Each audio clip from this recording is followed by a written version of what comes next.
Definitely a beautiful start to the morning. Calm, of course, pretty warm out there. I don't know if you've had a chance to really step outside, but you will feel the humidity. It does feel a little warm, especially when you factor in the warm temperatures along with the humidity. Temperatures this afternoon will feel more like the 90s. Now, there's a look off into downtown Fort Myers. A couple clouds to start you off this lunch hour as we go into 12 o'clock.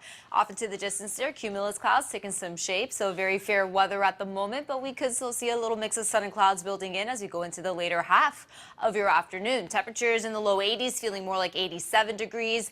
We have humidity at 71%, dew points in the lower 70s. So there is a lot more moisture out there. You really do feel that, as it does make a difference with the temperatures out the door. We also have a south wind up to 16 miles per hour. So there is a little bit of a breeze kicking in at times, but it's a south wind, so it's a warm wind at that. So mid 80s along the inland communities, already 86 degrees over in Sebring. We have 85 out the door in Lehigh, 84 degrees over in Naples, feeling more like 90 degrees already, with a south wind as well at 16 miles per hour, humidity running at 67%. So it does feel a lot more moist out there. So that means later this afternoon, as temperatures do hit very close to the mid 80s, it'll still feel like the 90s. We'll see the sundown period at 5:34 p.m. under a mix of sun and clouds with a very brief chance of an isolated shower developing along with some of that daytime heating. But for the most part, look at that on the Doppler radar. We are dry throughout Southwest Florida, even the East Coast getting a break from any shower activity there.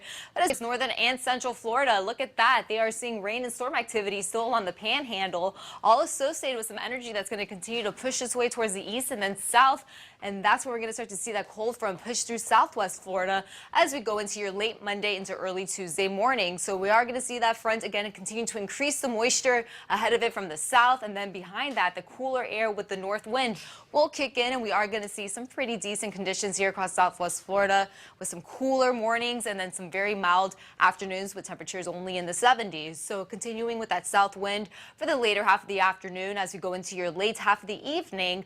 Can't rule out seeing a few areas of haze and fog developing as the wind will begin to calm down just a bit with all that leftover moisture. So we could wake up to some foggy conditions as we go into your Monday morning. So give yourself a little bit more time before hitting the roads out there, as we could see visibility reduced to less than a mile. Then as we get into your late Monday afternoon, few showers developing towards the north. Closer to the evening period, could see a few of those showers drifting into Southwest Florida overnight. And then Tuesday morning, can't rule out seeing a few showers, even a thunderstorm or two associated with the front. Again, as we go into your evening into the morning, watch how visibilities drop to less than a mile there. So again, waking up to some foggy conditions for your Monday morning.